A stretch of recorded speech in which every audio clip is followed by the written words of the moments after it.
அந்த முற்றுகை போராட்டம்லாம் அண்ணன் கிட்ட வந்து ஈடுபடாது.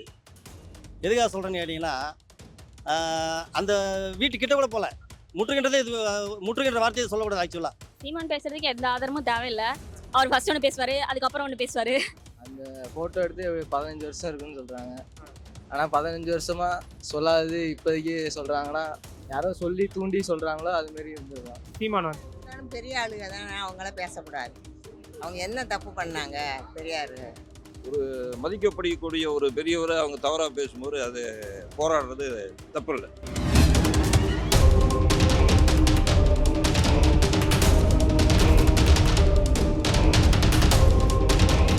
ஹலோ பேஸ் நேயர்களுக்கு வணக்கம்.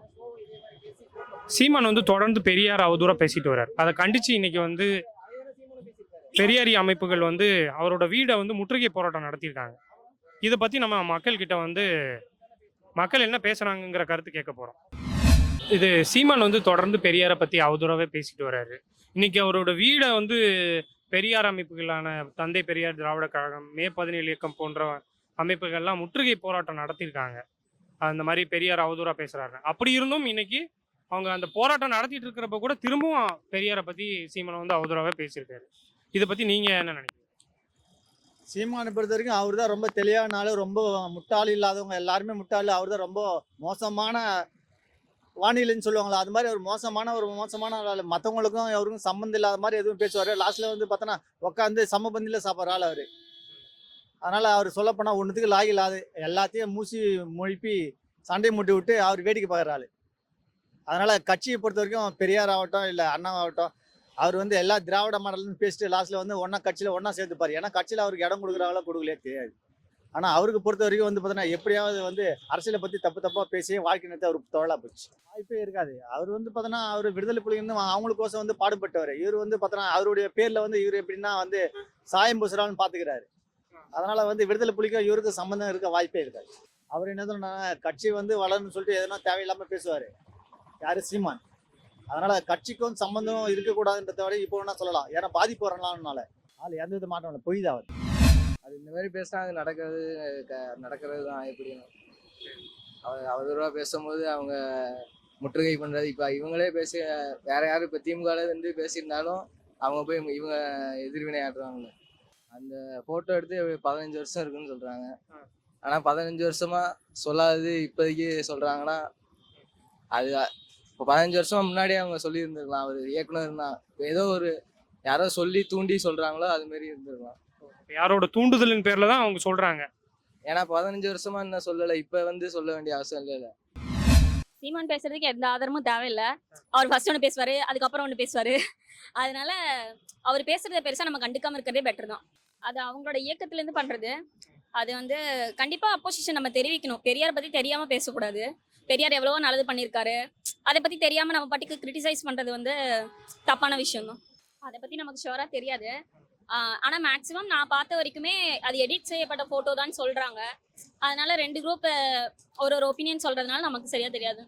அதை பற்றி எந்த ஒப்பீனியனும் இல்லை. என்னோட கருத்து என்னன்னு, அவர் எந்த ஆதாரத்தை வச்சு பேசுறாரு எனக்கு தெரியாது. ஆனால் பெரியாரை பற்றி அவர் அறிவாளி தான். ஆனால் பல கருத்துக்கள், சரியான கருத்துக்கள் சொல்லலை அவருக்கு. எனக்கு தெரிஞ்ச அவர் நிறைய கருத்துக்கள், அவரோட கருத்துக்கள் எதுவும் பல சரியில்லை. ஆனால் அறிவாளி நல்ல அறிவாளி, இந்த பகுத்தறிவாளி நல்ல பகுத்தறிவாளி. அவர் சொன்ன கருத்துக்கள் எல்லாம் சரியான, பல கருத்துக்கள் சரியில்லை. அது ரிலேஷனில் வச்சுக்கலாம் அப்படின்னாலும் சொல்லியிருக்காரு. அதெல்லாம் எனக்கு படலை. எனக்கு ஆதாரம் எனக்கு எதுவும் தெரியாது. அவர் பேசுறது என்னன்னு தெரியல. எனக்கு எந்த ஆதாரத்தை வச்சு எனக்கு பேசுறா தெரியாது. அவர் சொன்ன இந்த கருத்து நான் கேள்விப்பட்டிருக்கேன். அப்பவே நிறைய கேள்விப்பட்டிருக்கேன். இந்த மாதிரி தப்பா பேசியிருக்காரு. இந்த மாதிரி தப்பா பேசி இருக்கிறது பெரியார் பேசியிருக்காங்க. சின்ன பையனா கேள்விப்பட்டிருக்கேன். அதெல்லாம் பேசுனது கேள்விப்பட்டிருக்கீங்க. ஆமா, அது ஆதாரம் எல்லாம் இருக்க தெரியாது. இப்போ நான் கேள்விப்பட்ட சின்ன பையனா இருக்கும்போது கேள்விப்பட்டிருக்காரு தப்பா பேசிட்டு இருக்காருன்னு. எனக்கே தெரியாது. தன் மகளை தான் கல்யாணம் பண்ணிட்டாருன்னு எனக்கே தெரியாது. மணியம்மை கல்யாணம் பண்ணிட்டாரு சொன்னாரு. அது வந்து தன் மகள்னு எனக்கே தெரியாது. சாதாரணமாக தான் வச்சிருந்தது. அப்புறம் இப்போ மகள் இல்ல வளர்ப்பு மகள். தான் இந்த மாதிரி தான் வளர்ப்பு மகள் தான் எனக்கு தெரியாது. வீட்டில் அப்புறம் தான் இப்போ தான் கேள்விப்பட்டாரு.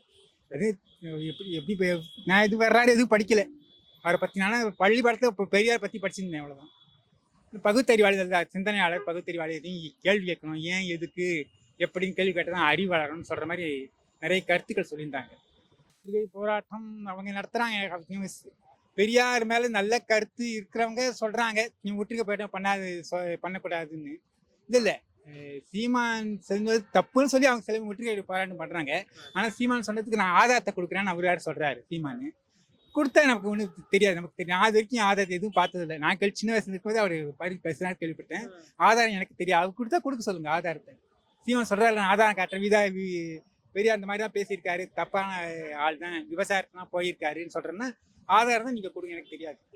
அது போய் உண்மையாகவே இருக்கலாம், எடிட் பண்ணிடலாம். என்ன சீமானுக்கு வயசு என்னன்னு தெரியாது. பிரபாகரன் 2019 போரில் செத்தாரு. அதுக்கு முன்னாடி எனக்கு தெரியும் பிரபாகரன். நான் சின்ன பையனாக இருக்கும்போது கேள்விப்பட்டிருக்கேன் எல்டிடி பற்றி. அவரோட வயசு இவரோட வயசு கம்பேர் பண்ணாலே பொய்ன்னு சொல்லிடலாம். சீமான் வயசும் பிரபாகரனுக்கு இன்னைக்கு என்ன வயசு இருக்கும் பாருங்க.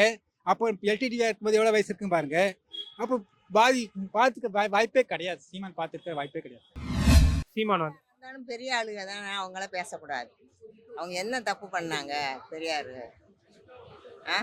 தப்பு பண்ணல பேசுறதுக்கு. அது உண்மை இல்லை. உண்மை இல்ல, அது வந்து அப்ப எடிட் செய்யப்பட்டது, போட்டோஷாப் தான். ஆமா, அது தவறு தான். ஏன் அப்படின்னா ஒரு பெரியவரை வந்து பேசக்கூடாது. ரெண்டாவது அவர் ஒரு பெரியவர் வந்து தவறு செஞ்சிருந்தா கூட அதை சுட்டி காட்டிக்கக்கூடிய நேரங்கள் இது இல்லை. நன்மையானதை எது நல்லதோ அதை தான் எடுத்துக்கணும். பெரியவங்க செஞ்சது நன்மையோ தீமையோ நல்லதை தான் நம்ம எடுத்துக்கணும். அதுதான் ரெஸ்பெக்ட். இதுதான் என்னுடைய ஒப்பீனியன். சீமான் செஞ்சது தவறு தான். மேபி இருக்கலாம், இல்லாமே இருக்கலாம். பட் இருந்தாலும் இந்த சர்ச்சைக்குரிய விஷயம்தான் இது. இந்த நேரத்தில் பேசவே கூடாது. ஒரு பெரியவங்க வந்து தவறு செஞ்சு பேசியிருந்தா கூட அதை நம்ம பெருசாக எடுத்துக்கூடாது. ஏன்னா அவர் எல்லாராலும் மதிக்கப்படக்கூடிய ஒரு பெரியவர். அப்போ அவரை பற்றி பேசுகிறது தவறு தான். உண்மையோ எடிட் செய்யப்பட்டிருந்தா முதல் அக்யூஸ்ட் யார்? அந்த மணிகண்டன் டைரக்டர் தான். அவர் தானே எடிட் ராஜ்குமார் அவர் தான் எடிட் பண்ணுறாரு. So is the first accused. ரெண்டாவது சீமான். இதுதான் என்னுடைய ஒப்பீனியன். அவ்வளோதான். கண்டிப்பாக சரிதான். ஏன்னா ஒரு மதிக்கப்படக்கூடிய ஒரு பெரியவரை அவங்க தவறாக பேசும்போது அது போராடுறது தப்பு இல்லை, சரிதான். மன்னிப்பு கேட்டாகணும். அவர் பெரியாரை பற்றி அவதூறாக பேசுகிறது சரியா தவறான்னு சொல்கிறத விட இங்கே வந்து பெரியாரை வந்து நாங்கள் வழிகாட்டியாக இருக்கிறது தவறுன்னு நாங்கள் சொல்கிறோம். அதாவது பெரியார் தான் எல்லாத்தையும் செய்தான்னு சொல்கிறத நாங்கள் ஏற்கல. நான் சொல்கிறது புரியுதுன்னு நினைக்கிறேன் உங்களுக்கு. பெரியார் வந்து எல்லாத்தையும் செய்திருக்கலாம், எல்லாம் பண்ணியிருக்கலாம். ஆனால் வந்து அவர் புரட்சியாளரை மாதிரி இருந்தாரே தவிர அவர் வந்து இயக்கமாக தான் இருந்தார். புரியுதுங்களா? இங்கே வந்து ஜனநாயக நாடு இது. இங்கே வந்து மக்கள் அரசியலில் வந்து போய் நீங்கள் வந்து அதை செய்யக்கூடாது இதை செய்யக்கூடாதுன்னு சொல்லக்கூடாது. கருத்து தெரிவிக்கிறதுக்கு எல்லாருக்கும் உரிமை உண்டு. அப்போ கருத்து சுதந்திரம்னு ஒன்று எதுக்கு இருக்குது அது சொல்லுங்கள். அப்போ ஒரு விஷயத்துக்கு அவர் பெண்ணுக்கு எதிராக போராடணும்னு சொல்கிறீங்க. கர்ப்பப்பை எடுங்கன்னு சொல்லியிருக்காரு. பெண்கள் கர்ப்பப்பை எதுக்குன்னு சொல்லியிருக்காரு.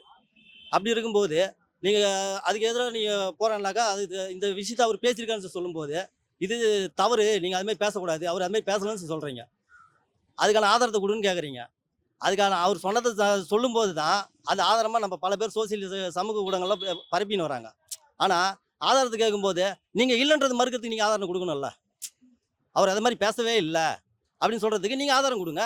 அதுதான் இருக்கு. பல விடுதலை நாளிதழிலேருந்து ஏற்கனவே பல செய்திகளில் வந்ததெல்லாம் எடுத்து போடுறாங்களே சமூக வலைதளத்தில். அதை தான் நாங்கள் ஆதாரமாக கொடுக்குறோம். ஆனால் பெரியாரிய ஆதரவாளர்கள்லாம் வந்து அவர் வேற ஒன்று பேசினாரு, அதை வந்து இவர் எடுத்து வச்சுக்கிட்டு இப்படி. நாங்கள் என்ன கேட்குறேன்னா பெரியார் பேசலன்றதை நீங்கள் ஆதாரம் கொடுங்க. பெரியார் பேசலன்றதுக்கு நாங்கள் சொல்கிறோம். பெரியார் பேசலன்றதுக்கு நீங்கள் ஆதாரம் கொடுங்க. அப்படி ஆதாரம் கொடுத்தீங்கன்னா நீங்கள் பேச சரி. அண்ணனே சொல்லியிருக்காரு அவர் பேசுறது இல்லைன்னு சொல்லிட்டு சொன்னாக்கா நாங்கள் சொல்கிறோம் பதில் சொல்கிறோம் அப்படின்ட்டு வழக்கு போடுறீங்க. வழக்கு வந்து நாங்கள் கோர்ட்டில் நாங்கள் இது பண்ணுறோன்னு சொல்லியிருக்காரு. ஒன்றுமே இல்லைங்க. ஒரு கருத்து சொல்லும் போது ஒரு நீதிக்கு எதிராக போராடும் போது, ஒரு கற்பழித்த மாணவிக்கு போராடும் போதோ இல்லை மற்ற விஷயங்களுக்கு போராடும் போதோ, மற்ற எவ்வளோ விஷயங்கள் நடக்குது அதுக்கெல்லாம் போராடுறதுக்கு நீங்கள் யாரும் வரமாட்டேங்கிறீங்க. ஆனால் இந்த பெரியார் பேசுகிறது மட்டும் எல்லோரும் வேற மாதிரி பேசுகிறாங்க. இதுக்கு தெரிவிக்கிற எதிர்ப்பை மக்கள் நலன் அது எதுக்கு தெரிவிக்க மாட்டேங்கன்னு கேட்குறேன். நான் சொல்கிறது புரியுதா உங்களுக்கு? அந்த கருத்து தான் நாங்கள் கேட்குறோம். மற்றதெல்லாம் போராடாத. அதாவது பெரியார் மட்டும் செய்யலாம்னு சொல்கிறோம். நாங்கள் பெரியார் மாதிரி பல பேர் போராடி இருக்காங்க. இங்கே பெரியார் மட்டுமே நீங்கள் போராடணும்னு சொன்னதை நாங்கள் ஏற்கல. பெரியாரும் போராடினு அண்ணன் சொல்கிறாரு. அந்த முற்றுகை போராடலாம் அண்ணன் கிட்ட வந்து ஈடுபடாது. எதுக்காக சொல்கிறேன்னு கேட்டிங்கன்னா அந்த வீட்டுக்கிட்ட கூட போகல. முற்றுகின்றதே இது முற்றுகின்ற வார்த்தையை சொல்லக்கூடாது. ஆக்சுவலாக அவங்க அந்த கிழக்கு கடற்கரை சாலையிலேயே ஒரு ஊடகத்திலே போட்டிருக்காங்க சல்லன் கடையை முற்றுகையிட்டாங்கன்னு சொல்லி. அதுக்காக சொல்கிறேன், முற்றுகையிடன்னு சொல்லி சொன்னாங்களே தவிர முற்றுகையிடவே இல்லை. இதுக்காக அண்ணன் வருவாருன்னு சொல்லிட்டு இவங்கெல்லாம் வருவாங்கன்னு சொல்லிட்டு பிரியாணிலாம் ரெடி பண்ணி வச்சிருந்தாரு. உங்களுக்கு தெரியுமான்னு தெரியல. அதை கடைசியில் பார்த்தா வேற எங்கள் கட்சி தோழர்கள்லாம் வந்து சாப்பிட்டு அண்ணன் எல்லாம் சாப்பிட்டாங்க. எடிட் செய்யப்பட்ட ஃபோட்டோவான்றது அண்ணன் இப்போ வந்து இது வந்து 15 வருஷத்துக்கு முன்னாடி வெளியே வந்ததுன்னு சொல்லி சொல்கிறாங்க. இப்போ அண்ணன் நான் கேட்குறேன்னா 15 வருஷமா நீங்கள் எங்கே போனீங்கன்னு கேட்குறாரு. நீங்கள் 15 வருஷத்துக்கு முன்னாடியே இதை சொல்லிக்கலாம்ல. ஃபஸ்ட்டு இயக்கம் ஆரம்பிக்கும் போது இது போலியானது அப்படின்னு சொல்லிட்டு நீங்கள் அன்றைக்கி இதை வெளிப்படுத்திருந்தீங்கன்னா அப்போ அது இது இன்றைக்கி பேசுகிற விஷயம் அன்றைக்கி வேறு மாதிரி பேசியிருப்பாங்க. உங்கள் எதிர்ப்பு அன்றைக்கி தெரிவிச்சிருக்கலாம்.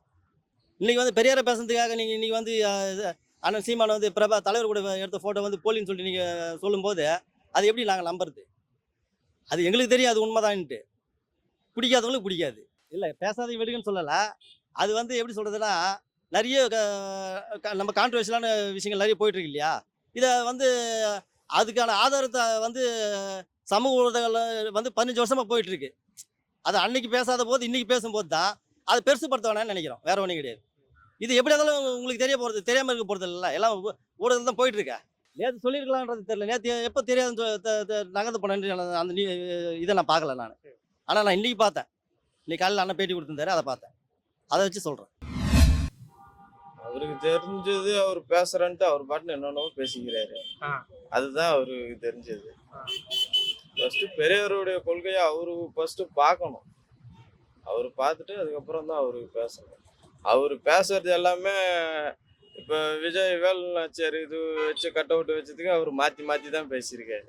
இது மட்டும் நான் தெளிவாகவே பேச போறாரு. அது மாதிரி தான் அவருடைய பேச்சு வந்து ஃபஸ்ட்டு அரசியலுன்றது ஒரு பெரிய கடல் மாதிரி. அதில் எல்லாருமே வரலாம். ஃபஸ்ட்டு விஜய் வரப்போ அவர் ஆதரிக்கிறான்னாரு, அதுக்கப்புறம் எதிர்க்கிறான்னாரு. அவருடைய அரசியலே ஒரு நாளைக்கு ஒரு அரசியல். அதனால அவருடைய அரசியலை பற்றி நம்ம பேசவே முடியும்.